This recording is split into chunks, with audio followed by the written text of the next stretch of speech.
Hey everybody, this is Joe from In Response, and for today's video, or this week's video, we're going to crack a box or two of the new Ravnica set, Ravnica Allegiance. We're going to go through, we're going to talk about everything, and maybe talk a little bit about a financial side, see if there's any cards that might be worth speculating on, and let's see how good this box is. Let's dive right in.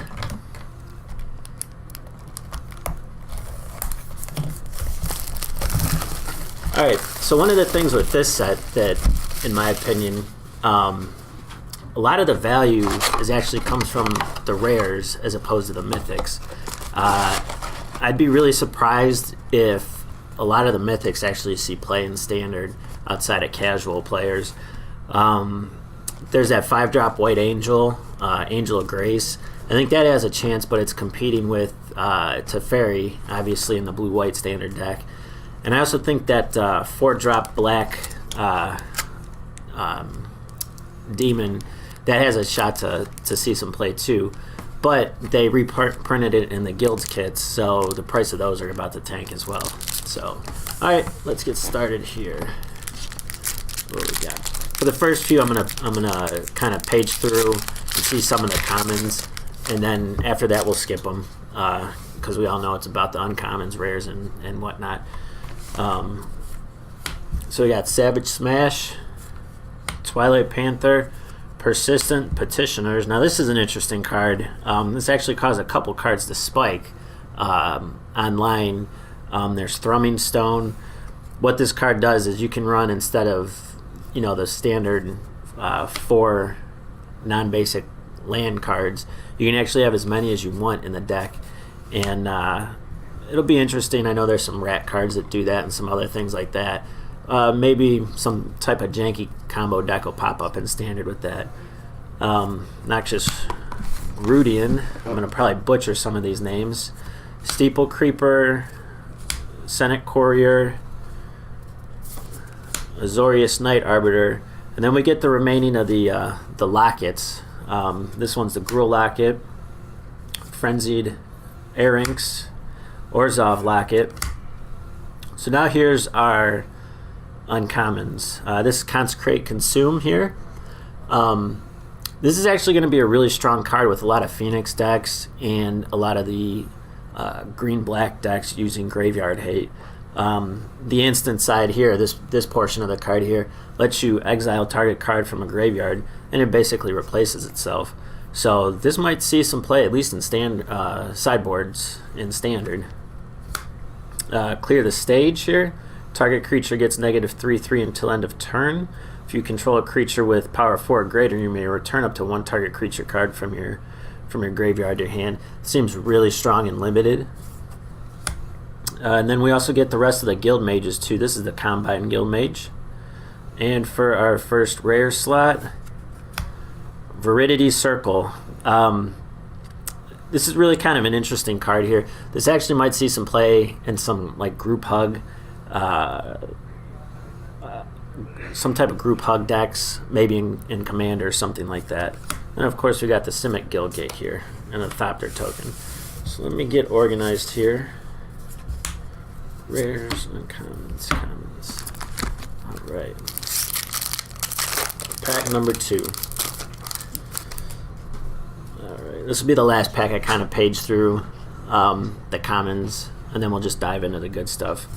10th District, Prying Eyes, Spear Spewer.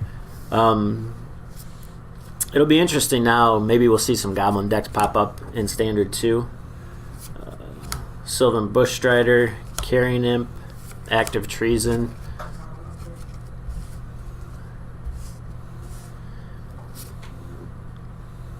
Get to the point. This seems like another super strong card if you're running Rakdos and Limited or Sealed. Justice Seer's Portal. I butchered that, I'm sure. Final Payment. Another super strong common in Limited. Sacrifice as an additional cost to cast this spell. Pay 5 life or sacrifice a creature enchantment. Destroy target creature. It's kind of almost Terminate-esque. Galloping Lizrog, Screaming Shield, Wall of Thoughts, and a Plaza Harmony.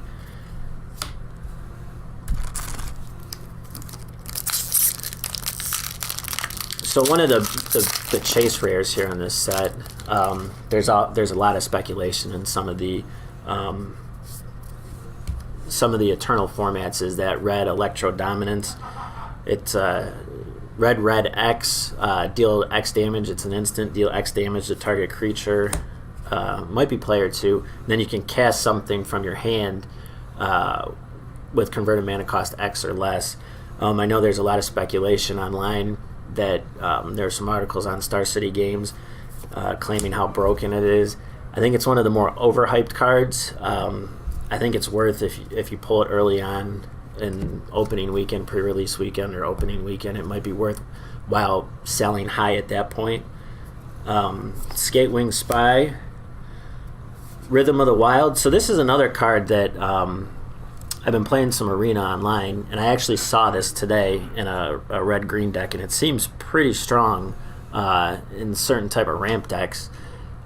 This one here, it says creature spells you control can't be countered. Obviously pretty good against control decks, but it also gives non-token creatures you control have Riot. So Riot is one of the new mechanics of the set, and as a creature enters the battlefield, you get to have your choice of a creature getting +1/+1 counter or having haste. It seems super strong and it's a very Gruul-like mechanic. Smelt Ward Ingus and Rick's Maddie Reveler. So this card here, this is another one of the new mechanics. This is Spectacle. Spectacle seems like a really fascinating mechanic, and it might help see some play in some other Eternal formats too. So how Spectacle works is there's not an additional cost. You can pay it instead of paying the regular mana cost, and it says you may cast the spell for its Spectacle cost rather than its mana cost if an opponent lost life this turn. I know there's one of the burn spells that people are speculating online that might see play in Modern and Legacy decks over Lava Spike. So we'll see about that. All right. So here we go. We got our second copy already of that Consecrate Consume. This is actually, like I said before, I really think this might see some play in some sideboards at least. Syndicate Guildmage, Regenesis, and then Deputy Detention. This seems super strong, and what this kind of does here, when Deputy of Detention enters the battlefield, exile target non-land permanent an opponent controls and all other non-land permanents that player controls with the same name until this leaves the battlefield. So it's kind of like Detention Sphere, the 3-drop enchantment from Return to Ravnica, I believe. And that sees some play, or used to see quite a bit of play in some blue-white control decks in Modern. Super strong against tokens or any type of like Lingering Souls. That was pretty back-breaking for Lingering Souls decks. All right. Here we have Angelic Exaltation. When a creature you control attacks alone, it gets XX where until the end of the turn, where X is the number of creatures. Here they're completing a cycle for, in the last Ravnica set, they had the 4-costed creatures that uncommon that was like Crackling Drake, for instance. It was blue, blue, red, red. So now they're completing that cycle, and here's Basilica Bellhaunt. When this enters the battlefield, each opponent discards a card and you gain life. Again, this seems super powerful and limited. This is actually one of the more controversial cards, actually. It was voted on in Reddit. Here, this is Wilderness Reclamation. It's kind of like Seedborn Muse a little bit. It's a 4-drop enchantment. At the beginning of your end step, untap all lands you control. Again, I think if you pull this early on in the weekend, it's probably smart to sell this. Commander, this will probably definitely see play in Commander, maybe more casual decks, but it's a 4-drop that does nothing when it enters, and yeah, you get to untap after that, but I don't think it's going to see play. Mirror March, and we got our first foil. It's a common Gore Clan Wrecker.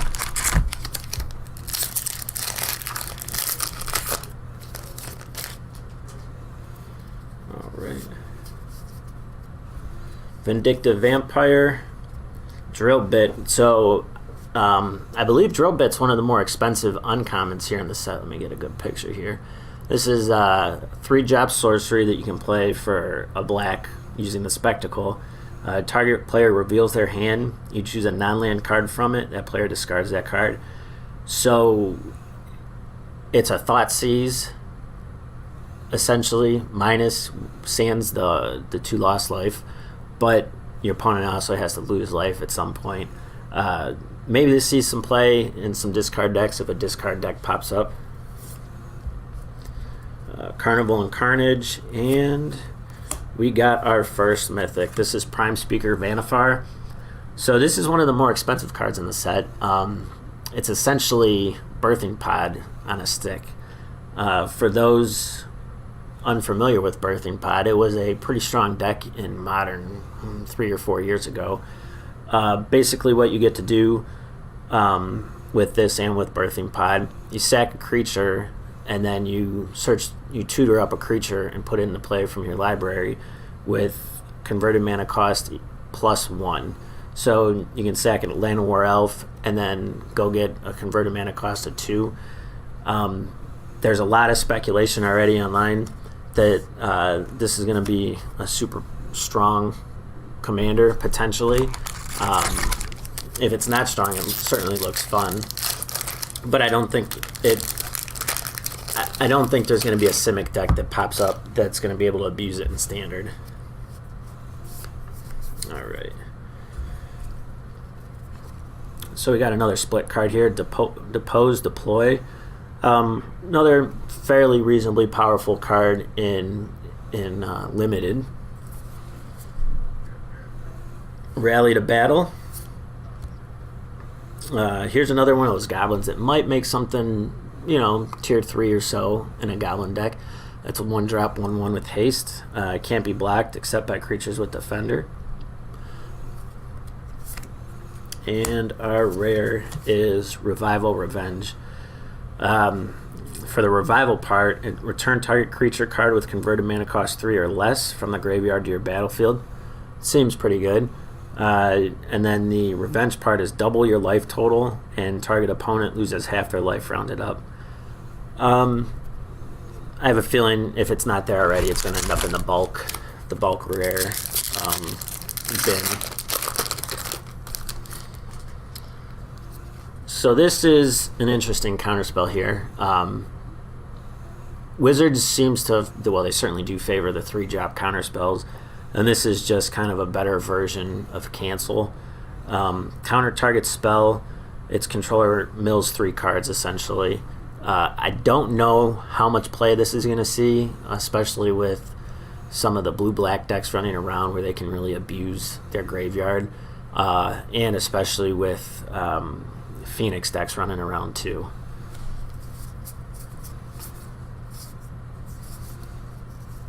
Alright, Gruul Beastmaster, Gatebreaker Ram, and we got Zagana Utopian Speaker.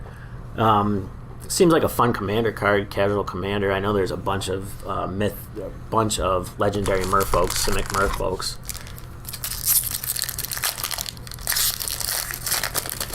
There's probably enough in this set to kind of push Simic merfolk up into like maybe a tier 2, lower tier 2 status. So let's see.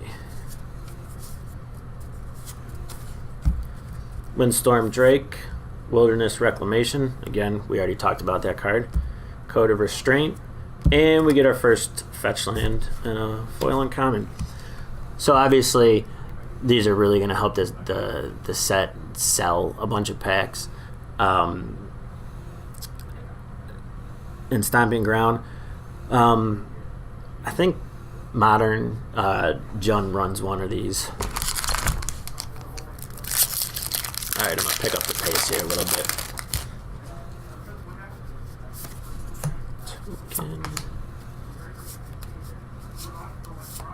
Alright. Mortify. Again, seems super strong in standard. It's a 3-drop destroy target creature enchantment. If there is a Orzhov deck that pops up, that seems really good. Another drill bit and mass manipulation. This is kind of an interesting card. These types rarely, if ever, see play. 4 blue already. You're talking about basically essentially only running a mono blue deck. Then it's XX and you gain control of target X target creatures or planeswalkers. Maybe in Commander.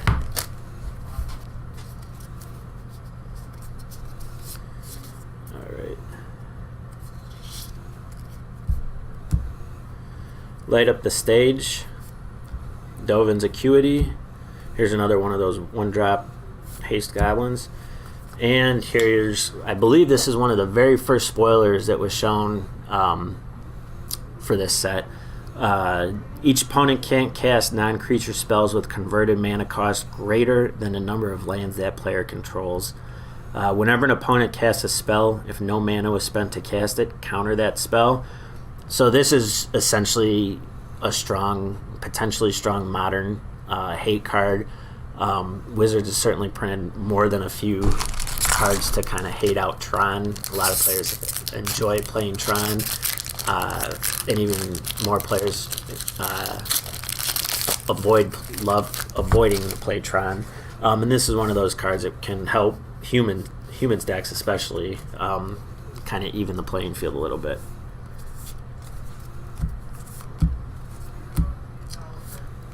And we pulled our second mythic. This is Domri Chaos Bringer. The +1 ability, add a red or green. If that is spent on a creature, that creature gains Riot.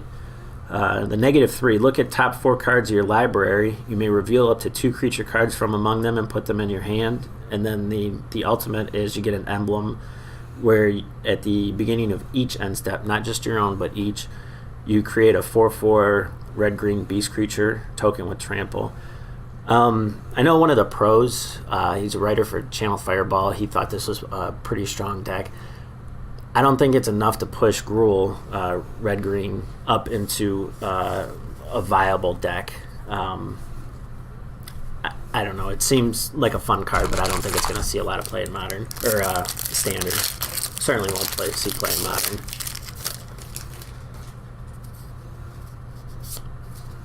Alright. Enraged Ceratok, Combine Guild Mage, Defense Tower. And so this is one of the cards that I was kind of super surprised by. This is an older card. I can't remember what set it's from. It was not Modern legal, and this is the set that they chose to bring it back in. Absorb, it's a blue-white counterspell. You gain 3 life. I know a lot of people that were playing 10, 12 years ago when this first came out, they talked about how backbreaking this was to play against. It's got a shot to see some play in Modern, especially against some burn decks. Other than that, I don't know if the life loss or the life gain is actually that beneficial. But I think it'll slot well into the blue-white control in Standard.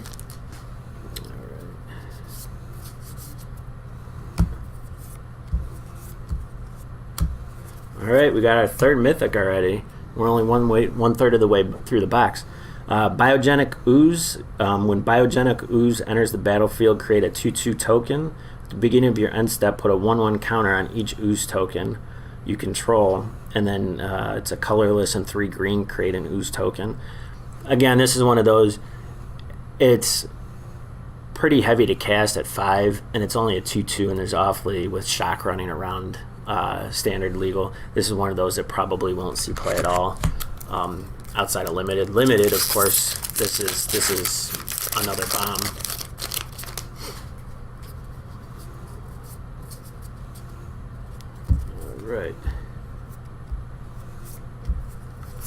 And we have Nikaya of the Old Ways. Legendary creature. You can't cast non-creature spells, and then whenever you tap a land for mana, add 1 mana of any type that land produced. Seems super strong in Commander.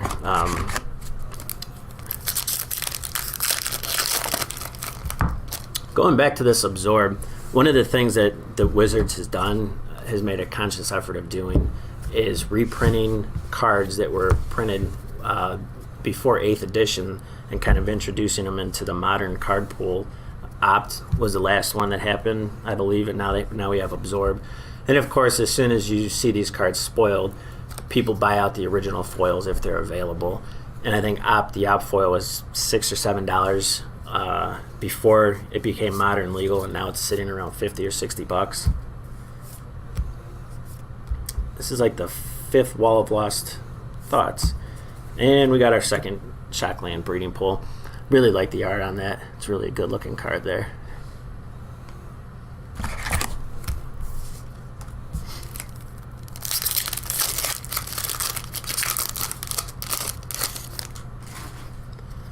Alright.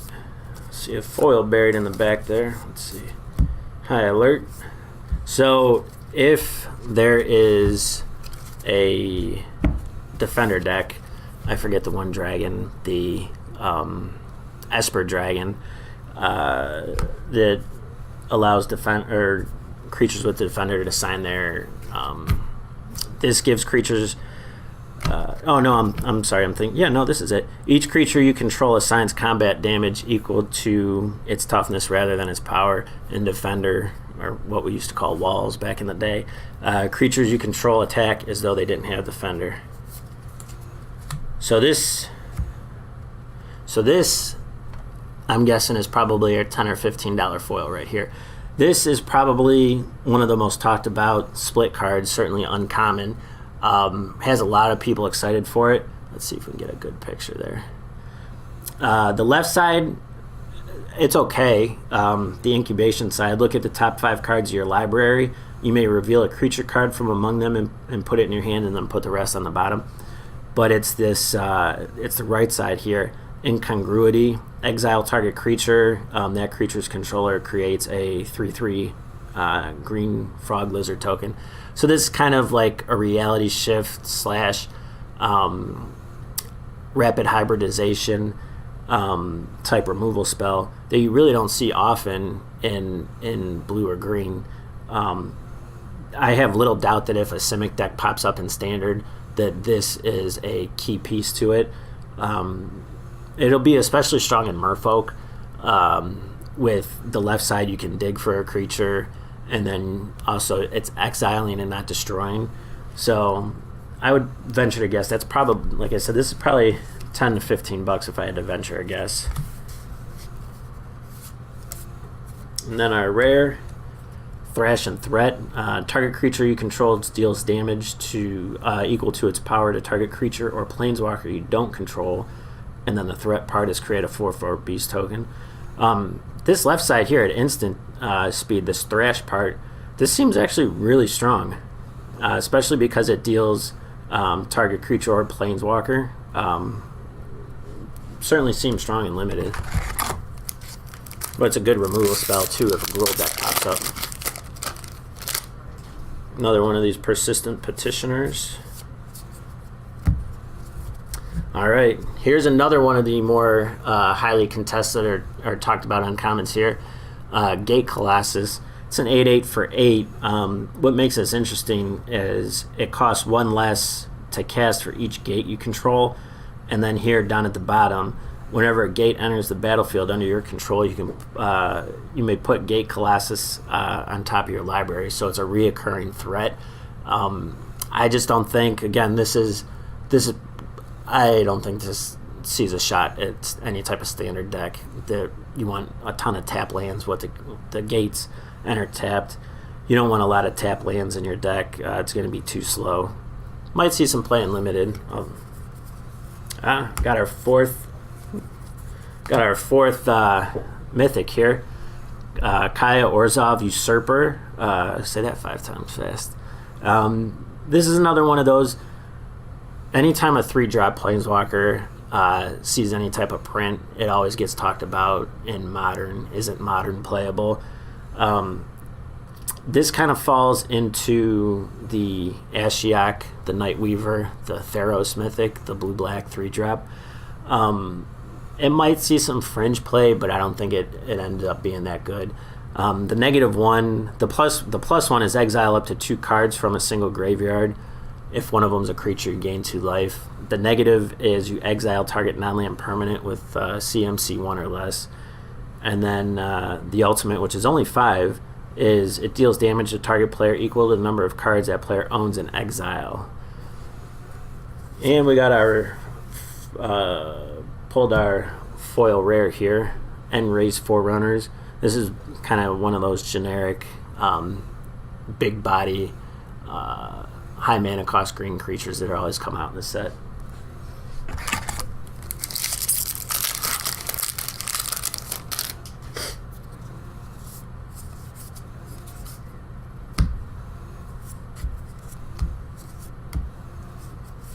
Alright, we got Gruul Spellbreaker here. This is another one that's really kind of interesting card. If a Gruul deck does see some play, this will certainly be a part of it. It's a 3/3 for 3 with Riot and Trample, and as long as it's your turn, you and Spellbreaker have hexproof. So if there's any type of modern or any type of standard burn deck that pops up, this certainly seems like it'd be pretty strong.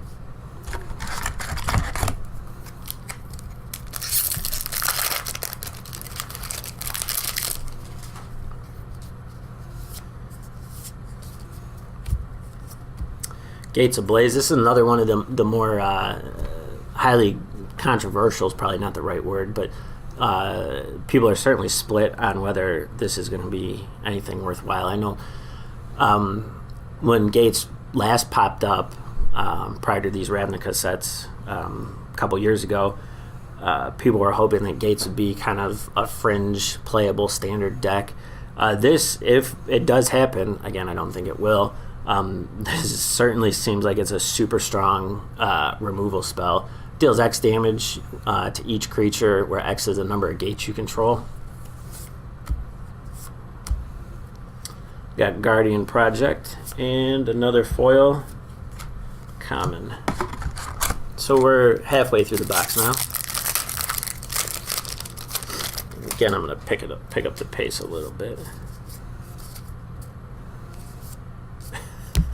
This is one of those cards, they really seem to go out on a limb here with some of the names. This is Shark Doe Crab. Biomancer's Familiar. And Rakdos Guildgate.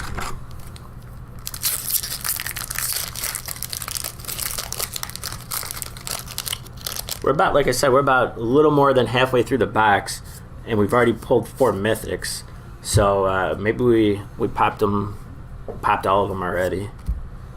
Mortify, again, super strong, and Pestilent Spirit.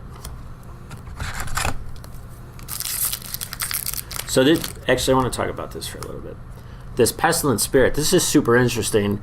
It's a 3-drop, 3/2 spirit. It has Menace and Death Touch, but the interesting part of this is your instant and sorcery spells you control have Death Touch.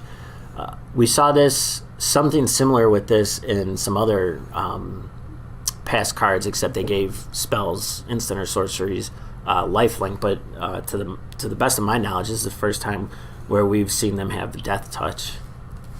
Seems super powerful in limited. Certainly a pack one, pick one type of card.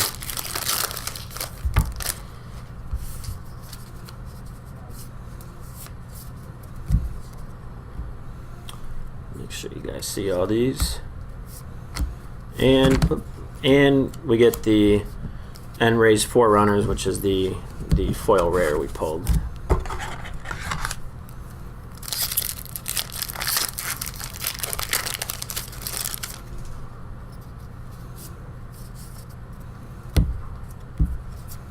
Another Gates Ablaze and a Growth Chamber Guardian.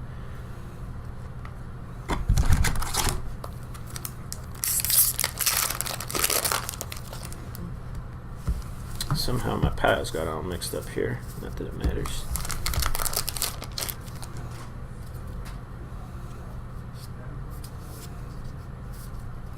High Alert, Orzhov Racketeers, and the Carnival Carnage, and the rare.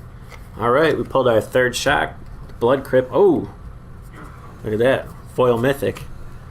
Pulled Domri Chaos Bringer, and we pulled the non-foil version of that one too. This has probably got to be worth about 20 or 25 bucks. It's a good box. Which you can buy yours at Immortals, of course.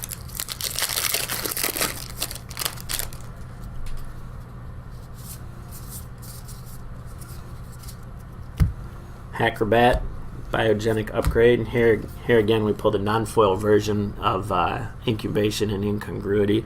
There's another one of those. I try to collect playsets of cards that potentially will or do see modern play, and this is one of those that I'm going to be picking up. And we got a Hallowed Fountain. Man, this box is really good.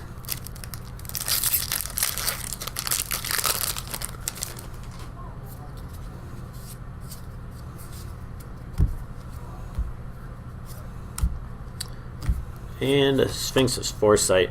So this is they've done something similar with this card in the past, of this style, where if you're opening hand, if you have one of these in your hand, you scry 3.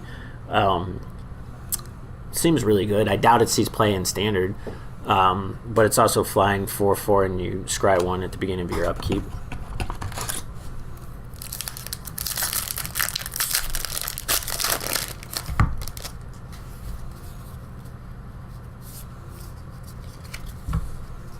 Bankrupt in Blood, Code of Constraint. All right, third Incubation Incongruity, and Rampage of the Clans. Destroy all artifacts and enchantments. For each permanent destroyed this way, its controller creates a 3/3 green centaur token. Again, you don't often see too many board wipes, certainly in green. If there's any type of combo decks that pop up, maybe in Modern or Commander, certainly seems strong. Sharkdo Crab. And Unbreakable Formation. This gives creatures you control indestructible. And I don't know if this is the first. This might have been the first rare we've seen with the Orzhov mechanic. Addendum. So what Addendum does is they're placed on instants, and if you play it during your main phase, it's kind of like a kicker. This one here, if you cast this spell during your main phase, put a 1/1 counter on each of those creatures, and they gain vigilance until the end of turn. It's a fun mechanic. Again, I don't know how many times you want to be playing instants on your main phase. So I'm not really certain how much play those are going to see. Sphinx of the Guild Pack. So, another one of my favorite cards here.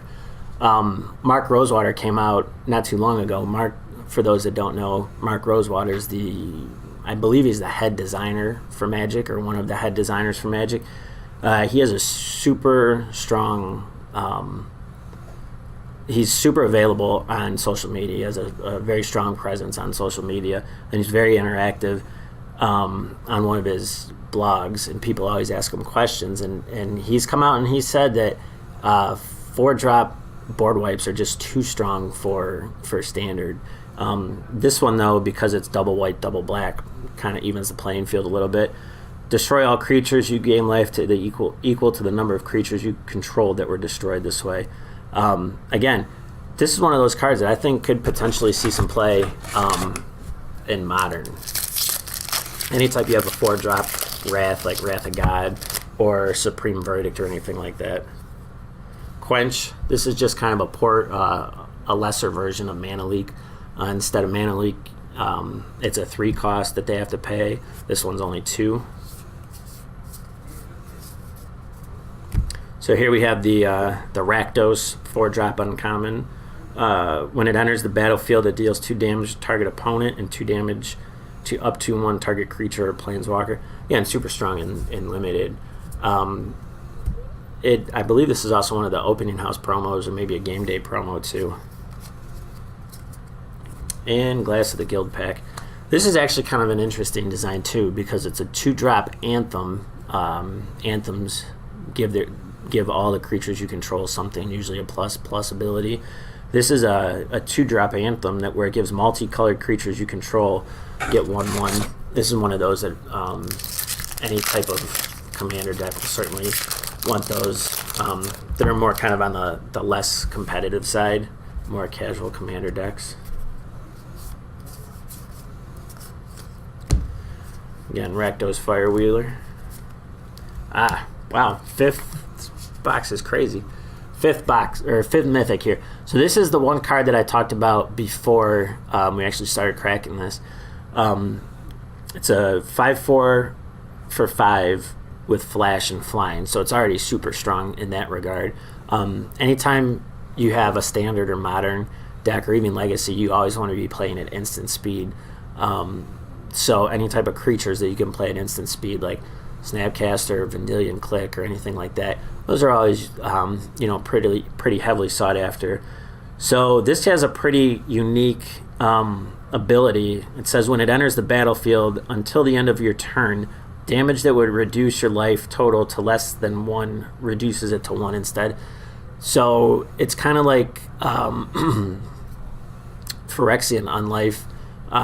For those that know or aren't familiar with the card Phyrexian Unlife, it's a 3-drop enchantment from New Phyrexia, I believe. It essentially made your opponent knock your life total down to 20, and then the next turn you had to get 10 poison counters before you lost. And it also has the extra ability of once this is dead, you can exile it from your graveyard, and your life total becomes 10.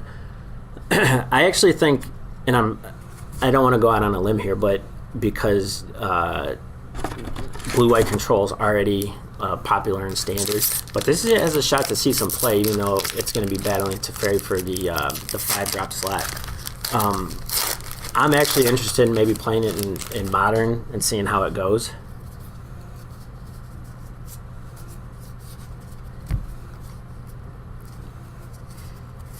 Immolation Shaman, and Persistent Petitioners. This is one of those. These type of cards always seem to spike.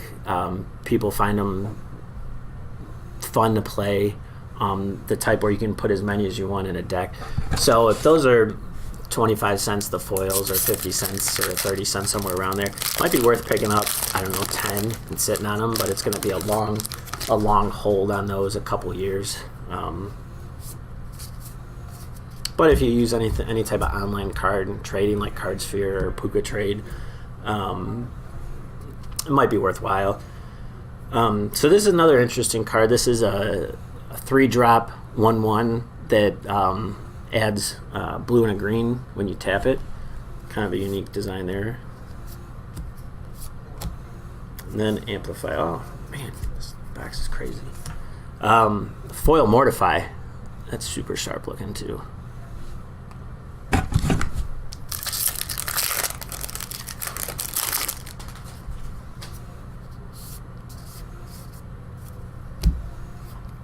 So this is kind of like, here's the Simic 4-drop uncommon.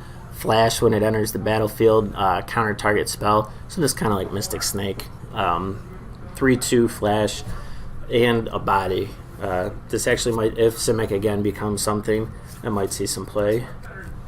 Then Theater of Horrors. This is another one of the cards that people got up in arms a little bit about on Reddit, where everybody gets up in arms about something. So it's a 3-drop enchantment. At the beginning of your upkeep, you exile the top card of your library, and then during your turn, if you lost any life, you can play any cards exiled with it. It's an interesting design. I commend Wizards for taking kind of that approach with it, but again, I don't think it's going to see play. All right, and our last rare, Simic Ascendancy. So back in cons, they did the 3-color Ascendancies, and here's the Simic version of that. So all in all, that's a super strong box. We actually pulled 6. Make sure you guys can see those a little bit here. Just to kind of recap what we did, we got 6 rares. 2 of the more expensive ones here. Actually, 3 of the more expensive ones, plus Kaya. Kaya's, I think, $8 or $10. And then we also pulled a foil Mythic too. So definitely worth the money in this box. All right, guys. Well, I kind of exceeded the time limit I thought I was going to run. I thought I was only going to go, I was hoping to keep it around 20 or 25 minutes. But just a reminder, all of these cards we pulled here today, they're available for pre-order at Immortals. You can call up and talk to Josh or Nancy or Carlos or Dee or Chris. And the boxes are also available on pre-order too. So hope you guys enjoyed the video, and I promise the next time we do one of these, I'll be a little more snappy. Until next time, see you guys later.